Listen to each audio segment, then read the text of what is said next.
Hey everybody, this is Quinn Accord, aka the Proto-Rebel, and this is Orzhov Aggro. I thought about calling this deck something clever like Swift Syndicate or Smooth Criminals, but decided against it. Credit goes to Spooky Doom for this idea. Spooky Doom over at MTG Salvation. Now, background. Post Gate Crash, aggro decks were just everywhere. I mean, it was about that time that RX aggro became an established deck on MTG Salvation. And it was generally considered that these kind of decks were ruling the format, and they kind of still are, though things have gotten better. But right now, essentially with aggro decks, if you're not running red, you're doing it wrong, is the general belief. But my deck is here to try to prove those people wrong. You see, we got pretty much a lot of the staples of aggro decks. We have Champion of the Parish, and we have the two Knights of Glory and Infamy. Either one you're especially expected to see in a deck, especially Knight of Infamy right now to deal with the mirror matches.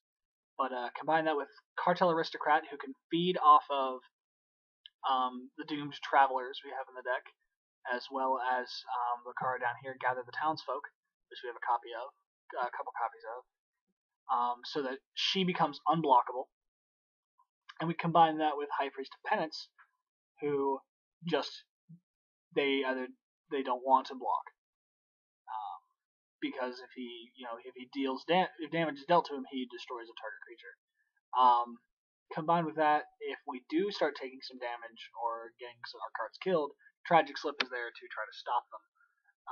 Orzhov Charm can be used to bounce cards that are considered too precious to let die.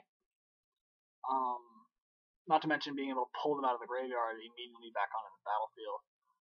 Especially cards like Doomed Traveler or Champion of the Parish. Vault of the Archangel will allow our cards to become really scary with Death Touch, making that if they don't let us through, they're going to suffer. And back to the sideboard. So, we have Blind Obedience to deal with the mirror matches, especially red deck wins. It's just going to be hit in the face with Blind Obedience. Oblivion Ring to deal with those pesky planeswalkers. Rest in Peace to deal with rights. Ultimate Price, we have monocolored creatures, and if Boris Reckoner starts rearing his ugly head, we have Victim of Night, just to make him pay.